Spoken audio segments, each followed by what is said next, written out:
오늘 은혜 받으실 말씀은 마가복음 11장 1절에서 6절까지 말씀입니다. 마가복음 11장 1절에서 6절까지 말씀을 다 같이 봉독하겠습니다. 그들이 예루살렘에 가까이 와서 감람산 벳바게와 베다니에 이르렀을 때에 예수께서 제자 중 둘을 보내시며 이르시되 너희는 맞은편 마을로 가라. 그리로 들어가면 곧 아직 아무도 타보지 않은 나귀 새끼가 매어 있는 것을 보리니 풀어 끌고 오라. 만일 누가 너희에게 왜 이렇게 하느냐 묻거든 주가 쓰시겠다 하라. 그리하면 즉시 이리로 보내리라 하시니 제자들이 가서 본즉 나귀 새끼가 문 앞 거리에 매어 있는지라. 그것을 푸니 거기 서 있는 사람 중 어떤 이들이 이르되 나귀 새끼를 풀어 무엇 하려냐 하매 제자들이 예수께서 이르신 대로 말한대 이에 허락하는지라. 아멘. 인사 나누겠습니다. 오늘은 참으로 좋은 날입니다. 우리 모두에게 큰 은혜가 임할 것입니다.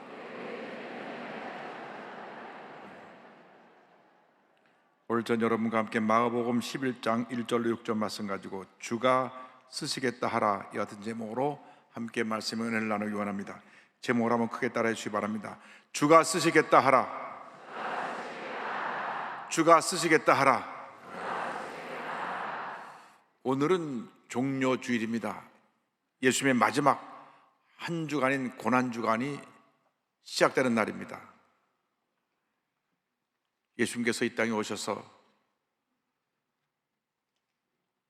하나님의 말씀을 가르치시고 복음을 전파하시고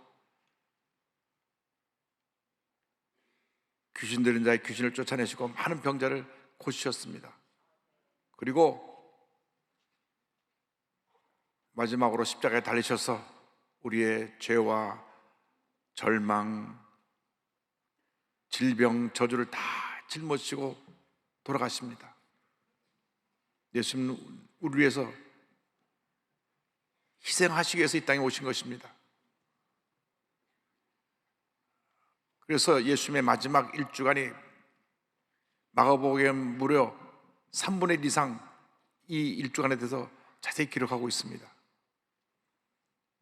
2000년 전 오늘 주일날 나귀를 타고 예루살렘에 입성을 하시고 월요일날 성전에 가셔서 장사권을 내주시고 성전을 청결케 하시고 화요일날은 종교 지도자들과 논쟁을 하시고 마지막 때 되어질 일에 대해서 말씀을 가르치시고 수요일날은 하루 종일 기도하시는 가운데 마리아가 옥합을 깨뜨려 주님께 부어 주님의 장사를 예비했고 목요일날은 마지막 만찬과 함께 다락방에서 저들에게 말씀을 전하시는 다락방 강화가 특별히 요한복음 13장에서 17장까지 기록되어 있고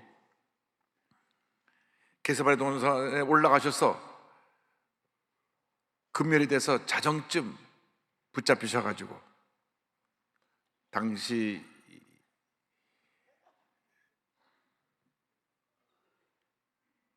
제사장의 장인인 전 대제사장이었던 안나스에게 먼저 가서 신문을 받으시고 그 다음에 가야백의 신문을 받으시고 그 다음에 새벽에 빌라도 관장에서 빌라도를 깨워가지고 자고 있는 빌라도를 깨워서 빌라도에게 갔다가 빌라도가 골치 아픈 문제를 갖고 오니까 헤롯에게 보냈고 헤롯이 예수를 만나온 다음에 예수님을 희롱하고 다시 빌라도에게 보내서 사형 언도를 받는 것이 금요일날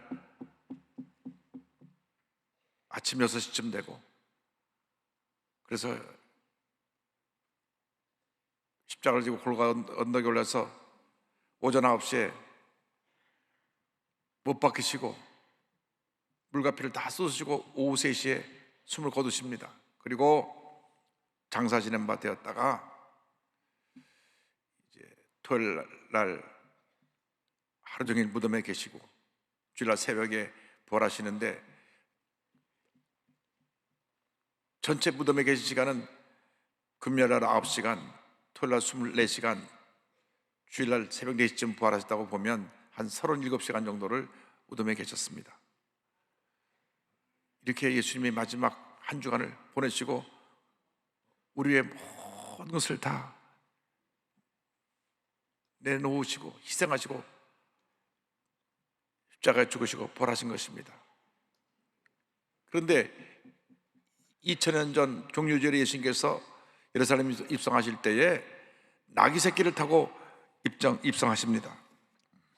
마가복음 10장 10절입니다. 나귀 새끼를 예수께로 끌고 와서 자기들의 겉옷을 그에 얹어 놓음에 예수께서 타시니, 예루살렘에 입성하시는데 어린 나귀 새끼를 타고 입성하십니다. 당시 장군들이 전쟁에서 승리하고 돌아오면 온 백성들의 환호성과 함께 앞뒤로 군대가 행렬을 하고 또 이 나팔을 부는 기수들이 앞서가고 꽃을 뿌리면서 입성을 하는데, 이것은 이제 배너에서 이 전쟁에 이기고 돌아온 장군이 황제를 만나러 이제 가는 그 장면인데, 저렇게 온 백성이 나와서 환호하면서 승리한 장군을 맞이했습니다. 그런데 만왕양 만주의 주로 오신 예수님이 메시아로 이 땅에 오셔서 예루살렘에 들어오실 때는 가장 낮아진 모습으로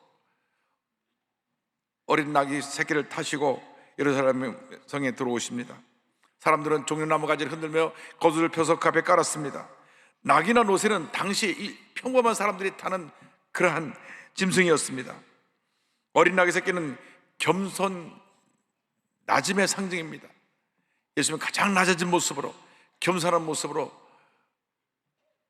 하나님의 견삭을 이루기 위해서 이 땅에 오신 것입니다. 스가랴 선지자가 예수님이 오실 것을 말씀했는데 마태복음에 이렇게 인용되어 있습니다. 21장 5절에 그는 겸손하여 낙이 곧 멍에 매는 짐승의 새끼를 다투다 하라 하였느니라. 온유와 겸손은 동전의 앞면과 뒷면입니다. 예수님은 겸손하신 하나님의 종이었고 온유하신 하나님의 종이었습니다. 그래서 예수님 말씀하셨습니다. 마태복음 11장 29절에 나는 마음이 온유하고 겸손하니 나의 멍에를 메고 내게 배워라. 그리하면 너희 마음이 쉼을 얻으리니. 우리 마음이 불편하고 마음에 쉼이 없는 것은 우리가 겸손하지 못해 그렇습니다. 아무것도 안 돼 상처를 받고 미워하고 분나고 내가 내 마음에 여러 가지 어려움을 겪게 되는 것은, 마음에 쉼이 없는 것은 내가 아직 겸손하지 못하다고 하는 그것을 보여주고 있는 것입니다. 예수님께서 십자가 달리시기 전날 밤에 제자들과 마지막 만찬을 하실 때에 수건을 허리에 두르시고 무릎을 꿇고 제자들의 발을 씻기셨습니다. 그것은 당시 하인들이 하는 일입니다. 그런데 주님께서 발을 씻기시고 난 다음에 이렇게 말씀하셨습니다. 요한복음 13장 14절 15절입니다. 내가 주와 또는 선생에 대어 너의 발을 씻었으니 너희도 서로 발을 씻어주는 것이 옳으니라. 내가 너에게 행한 것 같이 너희도 행하게 하려 하여 본을 보였느니라. 사람은 태생이 교만한 존재입니다. 왜? 아담과 하와가 선악과를 먹은 이유가 하나님처럼 되려고 했던 교만 때문이었기 때문에 사람은 태어나면서부터 교만한 모습을 갖고 태어납니다. 늘 높아지려고 합니다. 자기 이름 내기를 좋아하고 어쩌다 높은 자리에 올라가면 목에 힘을 주고 사람들을 무시합니다. 대부분이 그럽니다. 그리고 자기를 섬기라 그럽니다. 섬김을 받는 자리에 가기를 좋아하고 대접받는 자리에 가기를 좋아합니다. 그러나 우리 예수 믿는 사람들은 그와 정반대의 삶을 살아야 되는 것입니다. 섬김에 살아야 됩니다. 낮아져 겸손한 모습으로 살아갈 때 하나님께서 우리에게 은혜를 더해 주시는 것입니다. 세상적으로 아무리 우리가 잘 된다 그래도 그 잘 되는 것이 진정한 성공이 아닙니다. 누군가 얘기를 하는데 우리나라 대통령처럼 불행한 그 일을 하는 분이 없다고. 그 권력의 최고 정점의 자리가 모든 사람이 부러워하는 자리 같지만 불행한 자리라, 그런 말을 한 것을 들은 적이 있습니다. 그렇습니다. 인간이 아무리 높아져도 그 자리는 진정한 행복을 가져주는 자리가 아닙니다. 낮아질 때 우리는 행복한 것입니다. 성경일 때 행복한 것입니다. 왜? 주님의 은혜가 임하기 때문입니다. 하나님은 어떤 경우에도 교만한 사람과 함께 일하지 아니하십니다. 겸손한 사람, 낮아진 사람, 섬기는 사람과 함께 일하시고 주님의 놀라운 역사를 이루시고 계신 것입니다. 그러므로 여러분이 주 앞에 엎드려 겸손히 주님의 음성을 듣고 순종할 때 하나님의 은혜가 임합니다. 이스라엘 첫 번째 왕 사울이 겸손해서 택함을 받았지만 교만할 때 버림을 받았던 사실을 우리는 기억해야 됩니다. 하나님, 우리를 주님 앞에서 겸손한 주의 종으로 세워주셔서 하나님 때 순종하며 살게 하여 주시옵소서.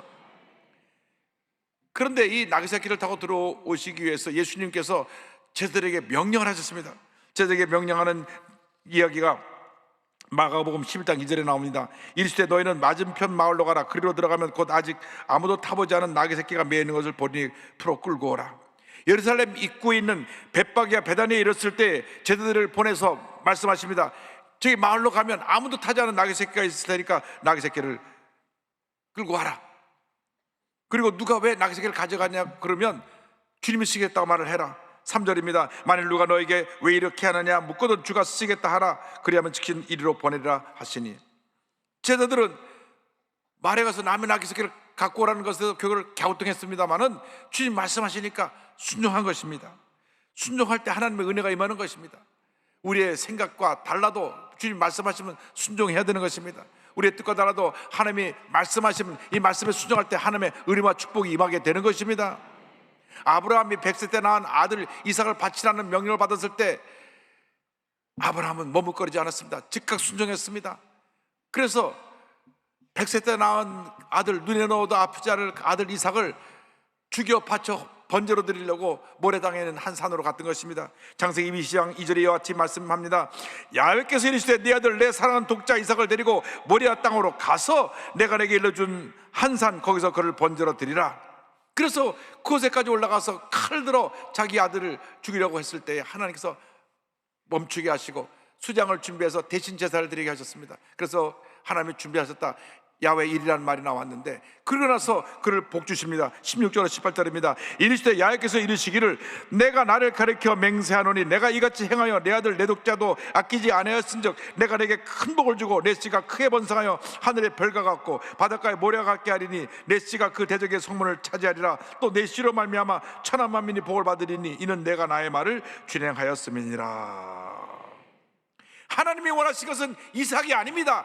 이삭을 바쳐 번제로 드리는 것이 아닙니다. 순종하는 믿음이었습니다. 하나님 우리에게 원하시는 것은 믿음입니다. 믿음으로 순종할 때 하나님의 은혜가 임하게 되는 것입니다. 내 생각과 달라도 하나님의 뜻이면 순종해야 되는 것입니다. 온전한 순종에 하나님이 복을 내려 주시는 것입니다.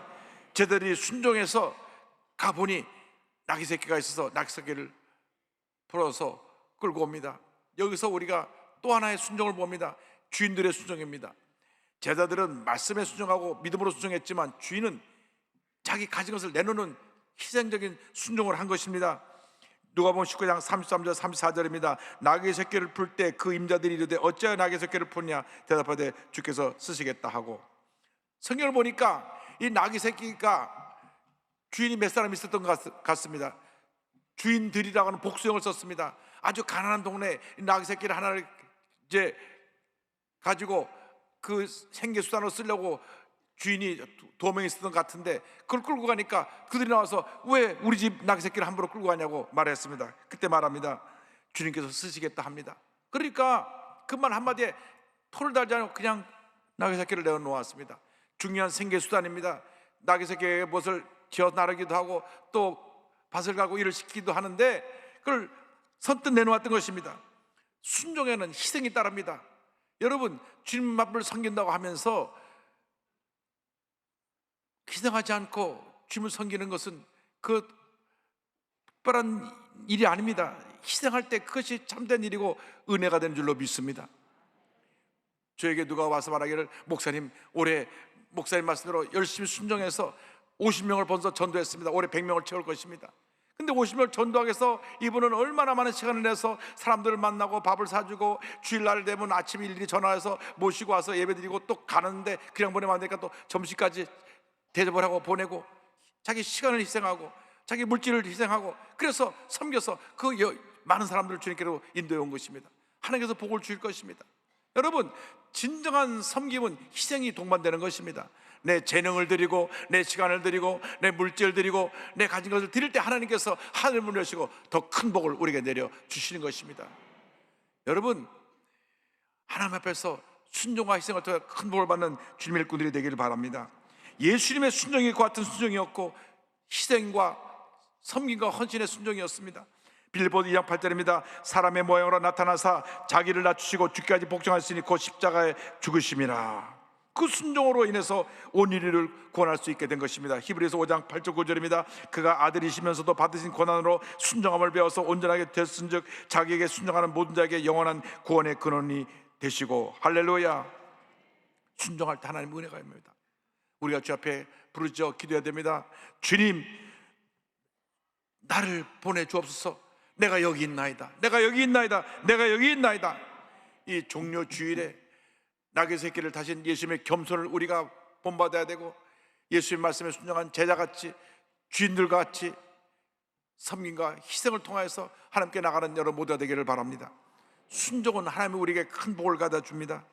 제가 최근에 몽골에 선교로서 가 있는 박건태 교수의 그 글을 읽고 얼마나 큰 감동을 받았는지 모릅니다. 22년 동안 국제 구호 및 의료 지원 봉사의 공로를 인정받아서 올해 2월 달에 대통령 표창을 받기도 했습니다. 이 박 교수는 고등학교 3학년 때 부흥에 참석했다가 큰 은혜를 받았습니다. 본인이 원래 의사가 되려고 공부하고 있었는데, 내가 의사가 되면 앞으로 의료 선교사가 되겠습니다. 그래서 1990년에 고려대학교 의예과에 이제 입학을 해가서 신입생 환영회 때 자기 소개를 하니까 나는 앞으로 의료선교사 될 것입니다. 그래서 동료들에게 큰 감동을 주었습니다. 의료선교단에서 6년 동안 선교훈련을 받았는데, 그가 본과 과정에 들어가서 이제 실습을 하고 또 진료를 하다 보니까 점점 신앙이 약해져 갖고 저녁에 되면 피곤하니 동료들과 어울려 술을 먹게 되고 주님이 멀어졌습니다. 그런데 자기랑 같이 의료선교사가 되기로 했던 친구가, 가장 가까운 친구가 암에 걸렸습니다. 그 친구가 자기 손을 꼭 붙잡고 부탁합니다. 내 대신 내가 몽골에 선교사로 가려고 그랬는데 몽골에 좀 다녀와. 가서 의료선교 좀 하고 와. 그래서 그 친구의 부탁을 받고 몽골에 가서 의료선교를 하고 며칠 있다 돌아오는 밤에 하늘을 바라보니 별들이 칵한 하늘별들이 가득 찼는데, 거기에서 자기들이 진료한 사람들의 얼굴이 다 스쳐 지나가면서 주님의 음성이 들려옵니다. 저들을 위해서 누가 갈까? 나도 저들을 위해 너를 사용하고 싶다. 그 음성을 들으면서 그는 눈물을 흘렸습니다. 하나님, 내 삶을 주님께 바칩니다. 하나님 앞에 그 하나님 은혜에 감사해서 울고, 자기를 부르셔서 주님의 일을 하신다는데 울고 또 울었습니다. 한국에 돌아와서 그는 완전히 변화가 돼갖고 몽골로 가서 몽골어를 공부하고 선교를 준비합니다. 그런데 가장 가까웠던 친구가 3개월 후에 암으로 세상을 떠납니다. 손을 꼭 붙잡고, 미안해, 내가 함께 몽골에 가려고 그랬는데 내가 먼저 세상을 떠나니 내가 가서 내 몫까지 담당해줘. 숨을 거두는 친구를 붙잡고 울면서 내가 내 몫까지 가서 몽골에 가서 열심히 선교사를 감당하겠다고 이야기를 하고, 그의 죽음을 본 친구들 중에 4명이나 의료 선교사로 자원하게 되고, 하나의 미라돼서 여러 명의 선교사가 나온 것입니다. 레전트를 맞자마자 4살 배기 딸과 첫 돌을 맞은 둘째, 그리고 아내와 함께 몽골로 가서 2001년부터 2005년까지 의료사역을 펼칩니다. 의료장비가 열악한 그곳에서 2년 반 동안 약 2,000건의 수술을 집도합니다. 외과 의사인데요, 2,000건이면 일반적인 외과 의사가 20년 동안 할 수술을 갖다 5년 동안에 손이 부러뜨게 수술을 했습니다. 그 과정에서 얼마나 주님 은혜에 감사했는지 이런 고백을 합니다. 하나님, 선교가 이렇게 재미있고 행복해도 돼요? 저는 죄덩어리가 아니라 죄장아찌인데, 죄로 찌들은 장아찌라는 겁니다. 저 같은 사람을 이렇게 쓰십니까? 이 박 교수는 국내로 들어와서 이제 2005년부터 2008년까지 서울 아산병원에서 외과 임상조교수를 일하면서 이식혈관을 공부하고, 2009년에 다시 모교인 고려대학 의과대학 교수로 일하게 되었습니다. 고려대학 의과대학 교수로 있으면서 매년 여름마다 이 의료선교를 후원하고 또 참여했으며, 그가 한참 잘 나가는 시절에 주님의 부르심을 받고 다시 2014년에 몽골로 갑니다. 여러분, 의사고 의과대학 교수면 이 세상에서 가장 존경받고 잘 나가는 직업입니다. 다 내려놓고 주님 부르시니까 몽골로 간 것입니다. 가서 몽골 국립의과 대학 의학과 교수로 후배를 양성하고 2016년에는 아가페 기독병원을 세워가지고 병원장으로 열악한 의료시설로 치료받지 못하는 몽골인들을 섬기고 있는 것입니다. 여러분, 얼마나 그 모습이 귀한지 모릅니다. 참 제가 이분의 얘기를 읽으면서 얼마나 감동받은지 모릅니다. 나보다 훨씬 훌륭하고 존경받을 만한 분인 것을 제가 깨닫게 되었습니다. 그는 이렇게 고백합니다. 선교는 거창한 것이 아니라 나에게 주어진 달란트를 가볍고 뜻있게 사용하는 것입니다. 하나님이 나와 함께 하시는 그것이 바로 예배의 현장입니다. 나의 직업과 노력과 사역이 예배가 되어야 합니다. 우리 모든 삶의 영역이 예배로 드려질 때 하나님은 하나님의 차원으로 갚아주십니다. 이것이 가장 간단한 인생의 성공 방정식입니다. 여러분, 주님의 부름에 순종하시기 바랍니다. 여러분 직장에서, 사업장에서, 여러분 어디든지 학교에서, 그곳에서 선교사가 되어서 맡긴 삶을 감당하시기 바랍니다. 가정주부는 가정이 여러분의 선교의 자리가 되어서 믿지 않는 모든 사도의 발전 지점까지 다 주님께 인도하시기 바랍니다. 의료인은 병원에서, 예술인은 그 예술의 현장에서, 법조인은 법조에 일한 그 자리에서 선교사가 되어서 주님의 영광을 나타내는 여러분 되기를 바랍니다. 주님 여러분 부르고 계십니다. 예수님은 우리에서 몸무게 펴려 모든 거 다 주셨는데 우리는 주님에서 무엇을 드릴 것입니까? 이제 지금까지 나 자신만을 위해 살던 삶을 내려놓고 주님의 영광을 위해서 여러분이 주신 달란트를 가지고 열심히 헌신하며 복음을 전하며 살아가는 여러분 모두 되기를 주님의 이름으로 축원합니다. 주님 부르신 음성에 아멘으로 대답한 여러분 되시기를 주님의 이름으로 축원합니다. 예수 나를 오라 하네, 예수 나를 오라 하네. 어디든지 주를 따라 주와 같이 가려네. 주의 인도하심 따라, 주의 인도하심 따라 어디든지 주를 따라 주와 같이 가려네.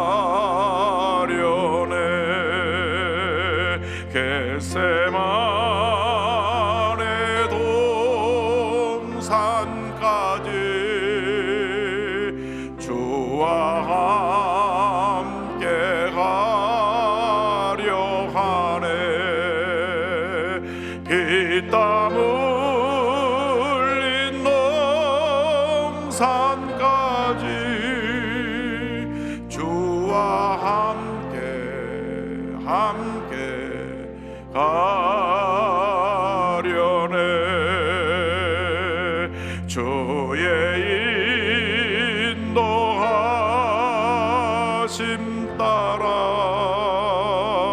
주의 인도하심 따라 어디든지 주를 따라 주와 같이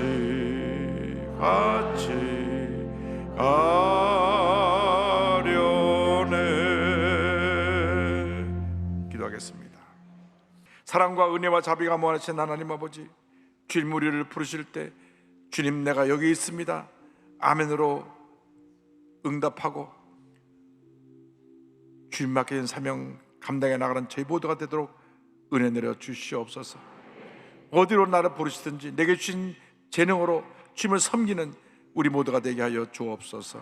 예수님의 이름으로 기도 올리옵나이다.